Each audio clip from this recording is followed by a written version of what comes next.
அமைச்சர் பதவியும் வேண்டாம், விசிக கட்சியும் வேண்டாம், இரண்டையும் தூக்கி எறிந்து திமுகவில் ஐக்கியமான வன்னியரசு.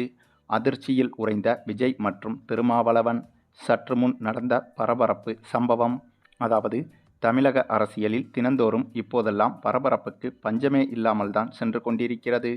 அதிலும் குறிப்பாக முதலமைச்சர் விஜய் பதவிக்கு வந்த பிறகுதான் தமிழக அரசியல் என்பது அடுத்தடுத்து பல திருப்பங்களை சந்தித்து வருகிறது.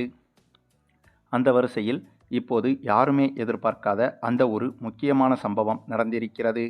ஆமாங்க, விசிக கட்சியை சேர்ந்த வன்னியரசு தற்போது திமுகவில் முழுமையாக இணைந்து விட்டதாக தகவல்கள் வெளியாகியிருக்கிறது. விசிக கட்சியில் இவர் மிகவும் முக்கியமான நபராவார். இன்னும் சொல்லப்போனால் திருமாவளவனுக்கு அடுத்த இடத்தில் இருக்கக்கூடியவர் வன்னியரசுதான்.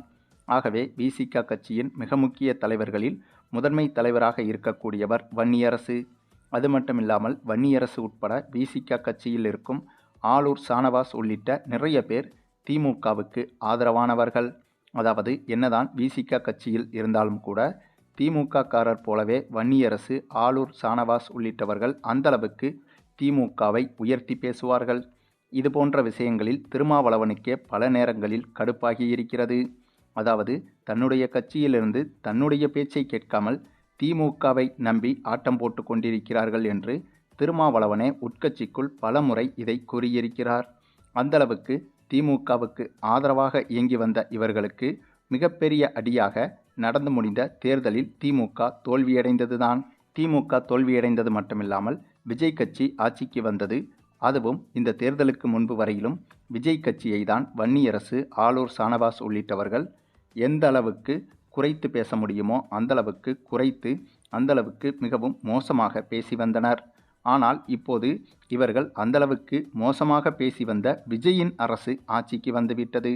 ஆட்சிக்கு வந்ததோடு மட்டுமில்லாமல் விசிகவின் ஆதரவை வாங்கியதோடு விசிக கட்சியை அழைத்து அமைச்சர் பதவியும் விஜய் அவர்கள் கொடுத்திருக்கிறார். அதுவும் அந்த அமைச்சர் பதவி வன்னியரசுக்குத்தான் சென்றிருக்கிறது. இதுதான் உச்சபட்ச ஹைலைட்டே. அதாவது, விஜயை எந்த அளவுக்கு குறைத்து விமர்சிக்க முடியுமோ அந்தளவுக்கு பேசியவர்தான் வன்னியரசு. இப்போது கால சூழ்நிலை என்னவென்றால் அப்படியே மாற்றி விஜயாலேயே அமைச்சர் பதவியை முதல் முறையாக பெற்றிருக்கிறது விசிக கட்சி. ஆக இந்த செய்தி விசிக கட்சிக்கு மிகப்பெரிய சந்தோஷமாக இருந்தாலும் வன்னியரசுக்கு நெருடலாகவே இருந்து வந்தது. இதை சமீபகால வன்னியரசு கொடுத்த பேட்டிகளில் கூட நம்மால் காண முடிந்தது. இந்த நிலையில்தான் திடீரென வன்னியரசு அவர்கள் அமைச்சர் பதவியும் வேண்டாம், இந்த விசிக கட்சியும் வேண்டாம் என முடிவெடுத்து தற்போது திமுகவில் அதிகாரப்பூர்வமாக இணைய முடிவெடுத்திருக்கிறார். இதுகுறித்து திமுக தலைவர் ஸ்டாலினை 2 முறை நேரடியாக சந்தித்தும் வந்திருக்கிறார் வன்னியரசு. ஆகவே அமைச்சர் பதவி கிடைத்த போதும் கூட அதை துச்சமாக மதிக்காமல் தூக்கி எறிந்து திமுகவில் வன்னியரசு இணைந்துள்ள இந்த ஒரு சம்பவம் என்பது முதலமைச்சர் விஜய்க்கும் திருமாவளவனுக்கும் மிகப்பெரிய அதிர்ச்சியை கொடுத்துள்ளது. சரி, இது குறித்த உங்களுடைய கருத்துக்களையும் கமெண்டில் தெரிவிங்க. மேலும் இந்த வீடியோ பிடிச்சிருந்தா லைக் பண்ணுங்கள், மற்ற அனைவருக்கும் ஷேர் பண்ணுங்கள், மறக்காமல் நம்ம சேனலை சப்ஸ்கிரைப் பண்ணுங்கள்.